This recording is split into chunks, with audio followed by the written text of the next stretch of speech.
Femi had everything a man could ask for: a thriving tech business in Lagos, good looks, charm, and the kind of humility that made strangers trust him.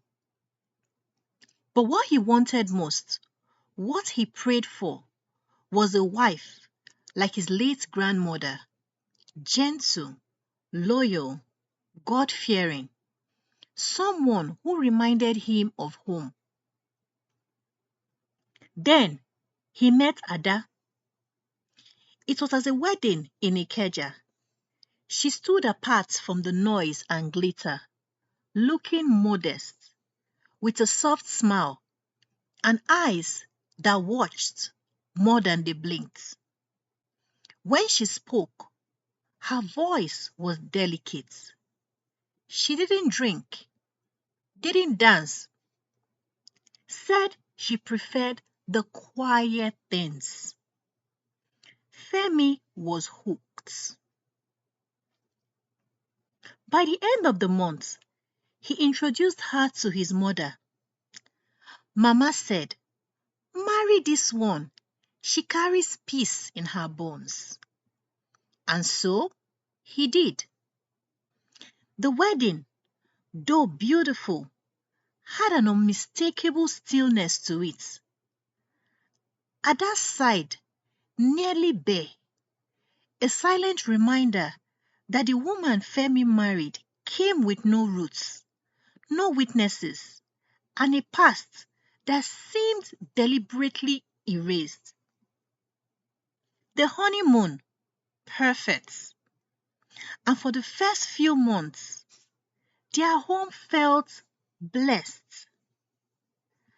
Ada cooked like a village queen, prayed like a pastor's daughter, and loved Femi with a quiet fierceness that made his friends jealous. But then came the first night. Femi woke at 2:33 a.m. Cold sweats, heart racing. The bed beside him, empty. He found her in the kitchen, standing still. The gas wasn't on, no lights, just Ada, staring into the dark, her lips moving. When he touched her shoulder, she turned, but her eyes weren't hers. They were glassy, hollow even, as if something else was looking through them. She blinked once, smiled, and said, "Just praying for you, my love." That became routine. Every few nights, she would disappear between 2 and 3 a.m., always whispering, always alone.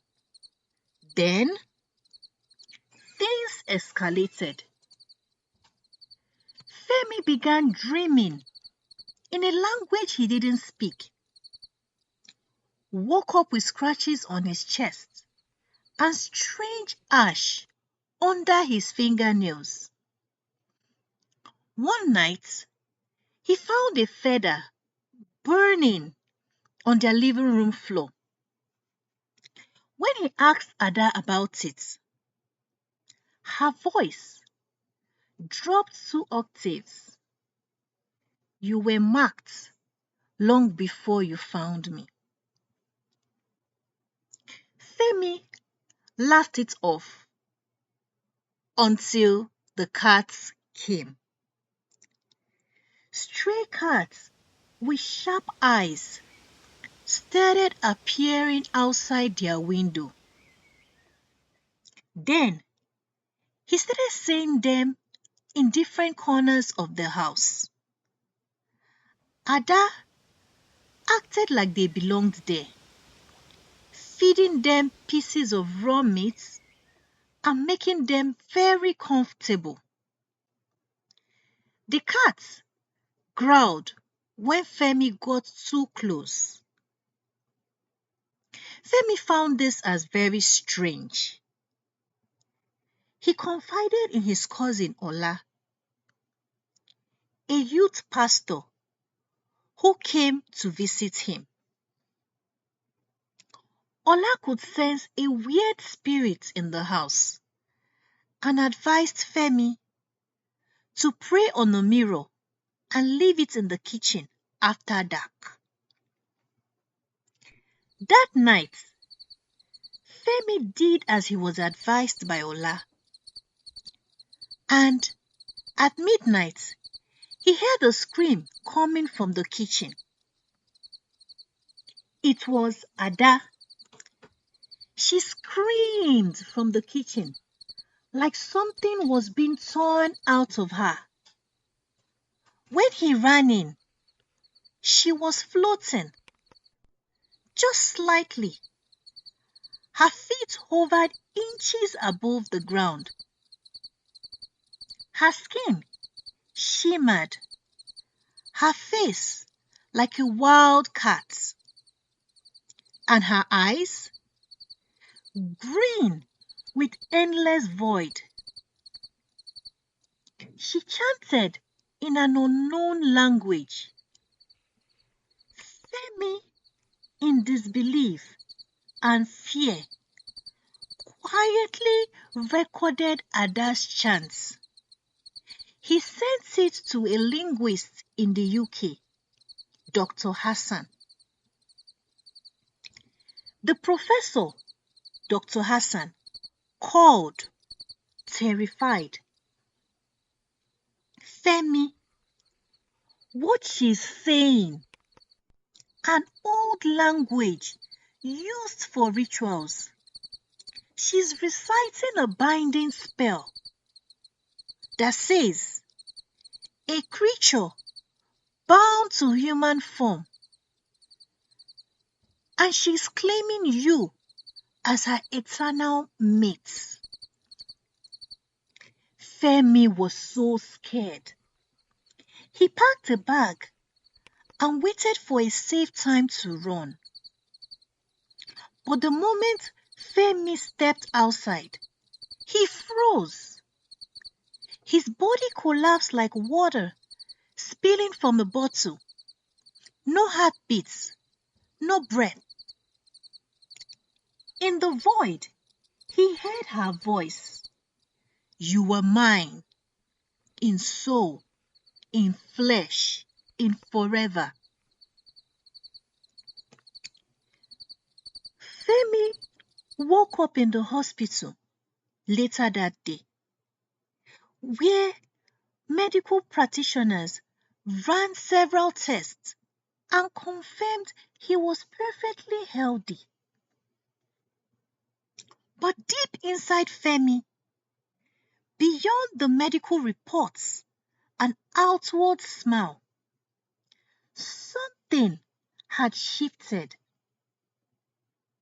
Something no doctor could explain and no prayer could reverse. When he returned home, Ada was waiting, soft eyes and a warm embrace. You understand now, she whispered. I protect what's mine. Since that day, Femi never left again. Online, he posts glowing tributes to his perfect wife.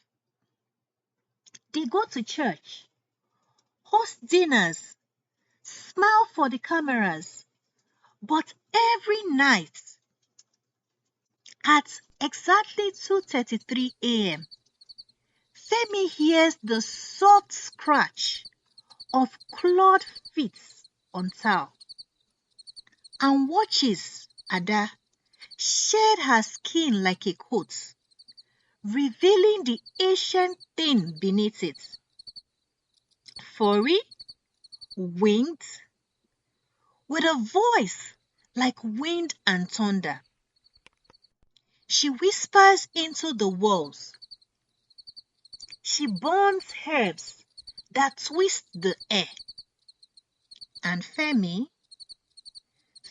never sleeps. He just listens and waits for morning. If you see them in public, if you see Ada smile at you, smile back.